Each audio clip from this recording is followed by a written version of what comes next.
ओम नमो भगवते वासुदेवाय नमः। जय श्रीमन नारायण। दोस्तों आप सभी को देव उठनी एकादशी की बहुत सारी शुभकामनाएं।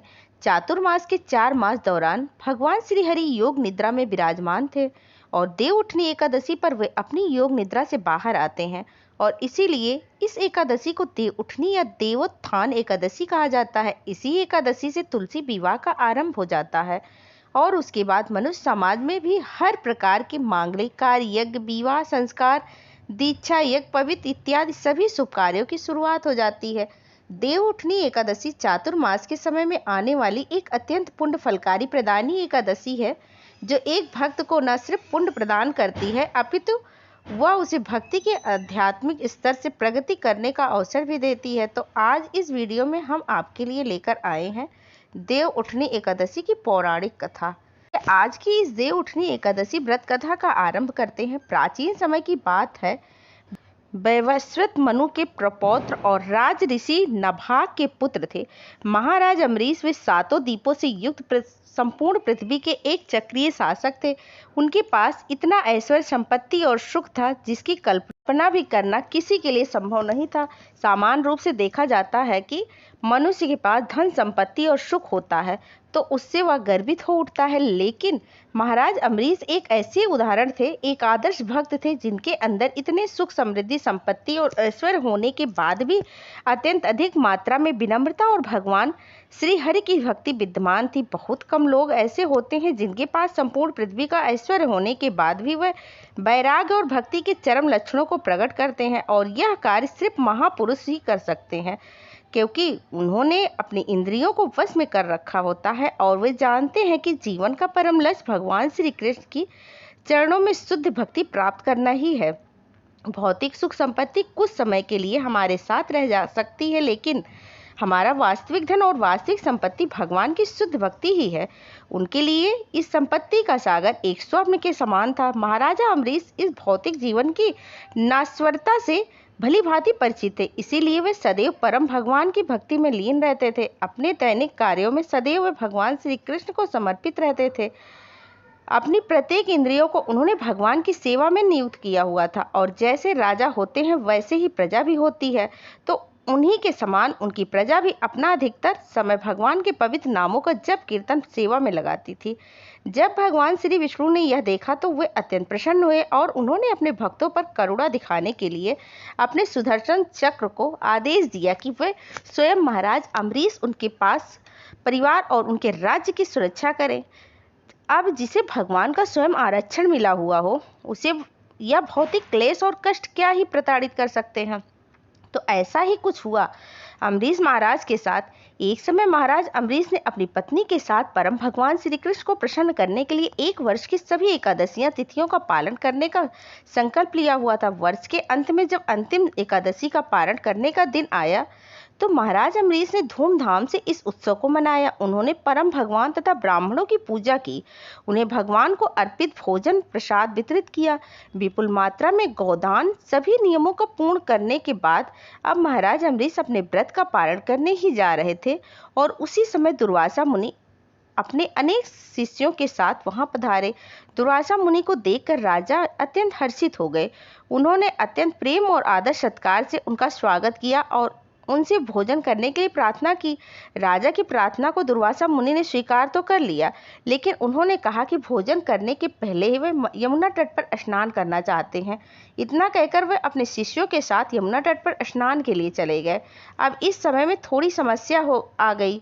राजा अम्बरीश को निर्धारित समय के अंदर पारण करना था और अपनी एकादशियां व्रत को पूर्ण करना था, लेकिन दुर्वासा मुनि को आने में समय लग गया। काफी समय बीतने के बाद भी दुर्वासा मुनि नहीं आए और पारण का समय निकला जा रहा था। सिर्फ एक घड़ी शेष रह गई थी। अब ऐसी स्थिति में राजा अम्बरीश के समक्ष धर्म संकट आ खड़ा हुआ था। अगर वह इस एक घड़ी में पारण नहीं करते हैं तो उनका संपूर्ण वर्ष की एकादशियों का व्रत टूट जाता है, और अगर वह पारण कर लेते हैं तो दुर्वासा मुनि को बुरा लगेगा कि राजा उनकी प्रतीक्षा किए बिना ही पारण कर रहे हैं। ऐसी स्थिति में राजा अम्बरीश ने वहां उपस्थित ब्राह्मणों से याचना की। राजा ने कहा, हे विद्वान ब्राह्मणों, ऐसी विकट स्थिति में मेरा क्या कर्तव्य बनता है? कृपया आप सभी शास्त्रों द्वारा प्रमाणित ऐसा कोई उपाय ढूंढ निकाले। राजा की ऐसी स्थिति को देखकर ब्राह्मणों ने कहा, हे राजन, इस स्थिति में शास्त्रों का एक ही कथन है कि आपने इन सभी एकादशियों का पालन संपूर्ण निर्जल रहकर किया था। इसीलिए अगर आप भगवान के चरणामृत की एक बूंद स्वीकार कर लेते हैं तो इस जल से आपका पारण हो जाएगा और इस प्रकार आप दुर्वासा मुनि को भी संतुष्ट रख पाएंगे, क्योंकि आपने अभी तक पूर्ण जल और अन्न का स्वीकार नहीं किया होगा। यह सुनकर राजा ने वही किया जो ब्राह्मणों ने कहा। राजा ने भगवान के चरणामृत की सिर्फ एक बूंद स्वीकार की और अपने व्रत का पारण कर लिया। अब वे दुर्वासा मुनि के आने की प्रतीक्षा करने लगे। अब इधर स्नान करने गए हुए दुर्वासा मुनि को समाधि में ही इस बात का पता चला कि अम्बरीश महाराज ने जल ग्रहण किया है। अब इस बात से दुर्वासा मुनि को अत्यंत क्रोध आ गया। उन्होंने सोचा कि तुच्छ क्षत्रिय राजा ने मेरा अपमान किया है, मुझे पहले भोजन के लिए आमंत्रित करता है और उसके बाद स्वयं मुझसे पहले ही उसने जल ग्रहण कर लिया। इस उदंडता की सजा उसे अवश्य मिलनी चाहिए। इस प्रकार सोचकर दुर्वासा मुनि ने क्रोध में आकर अपने बालों की एक लट खींचकर निकाली और देखते ही देखते उस लट ने एक विशालकाय अग्नि राक्षस का रूप ले लिया। इस कृत नामक राक्षस ने अपने आप को चारों तरफ अग्नि से लिपटा हुआ संपूर्ण पृथ्वी को अपनी लपेटों में सामने के लिए लालायित था। दुर्वासा मुनि ने इस कृत्य को आदेश दिया कि जाओ इसी क्षण उस अभिमानी राजा अम्बरीश को जलाकर भस्म कर दो। उसने हमारा घोर अपमान किया था, शीघ्र जाओ उसे भस्म करके आओ।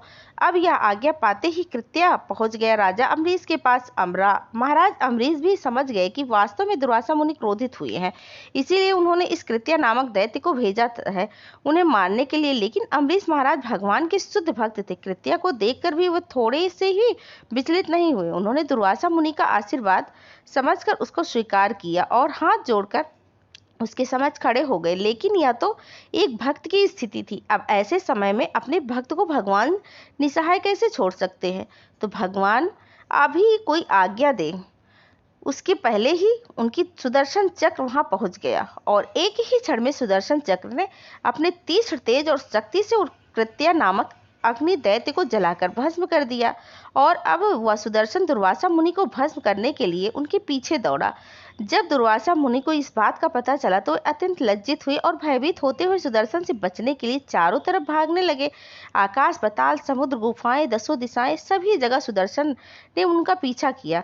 स्वर्ग में इंद्र इत्यादि तो क्या, स्वयं ब्रह्मा जी और भगवान शिव जी भी दुर्वासा मुनि को शरण नहीं दे पाए। आखिर अंत में भगवान शिव ने दया दिखाकर दुर्वासा मुनि को सुझाव दिया कि उन्हें भगवान श्री विष्णु की शरण में जाना चाहिए। अब दुर्वासा मुनि के पास कोई विकल्प नहीं था। भय से कांपते हुए वे उसी क्षण भगवान नारायण के पास गए।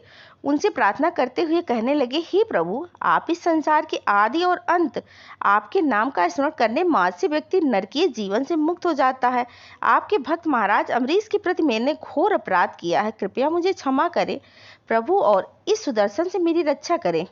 अब देखिए, भगवान हरि अपने वक्ष स्थल पर भृगु ऋषि की लात को सह सकते हैं, लेकिन अगर कोई उनके भक्त का अपमान करे, निंदा करे या फिर उनके प्रति कोई अपराध करे तो उसे भगवान कभी भी क्षमा नहीं करते हैं। इसीलिए भगवान श्री नारायण ने दुर्वासा ऋषि से कहा, अहम भक्त पराधीनो ही स्वतंत्र द्विज साधुम ग्रस्त हृदयो भक्त जनप्रिय। हे दुर्वासा मुनि, मैं संपूर्ण रूप से अपने भक्तों के बस में हूँ। निसंदेह मैं थोड़ा भी स्वतंत्र नहीं हूँ, क्योंकि मेरे भक्त भौतिक इच्छाओं से पूर्णता रहित होते हैं। इसीलिए मैं उनके हृदयों में ही निवास करता हूँ। मुझे सिर्फ मेरे भक्त ही नहीं अपितु मेरे भक्तों के भक्त भी अत्यंत प्रिय हैं।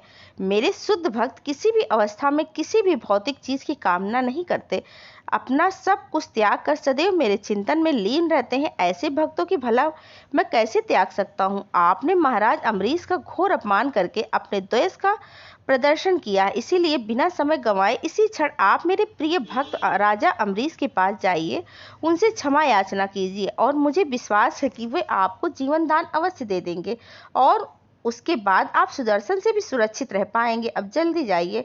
भगवान श्री विष्णु की इस प्रकार सब बात सुनकर दुर्वासा मुनि उसी क्षण राजा अम्बरीश के पास गए। उन्होंने राजा के चरणों में गिरकर उनसे क्षमा मांगी और अपने इस घोर अपराध के लिए प्रायश्चित करने लगे। महाराज अम्बरीश अत्यंत विनम्र होने के कारण ऋषि को इस अवस्था में नहीं देख पाए।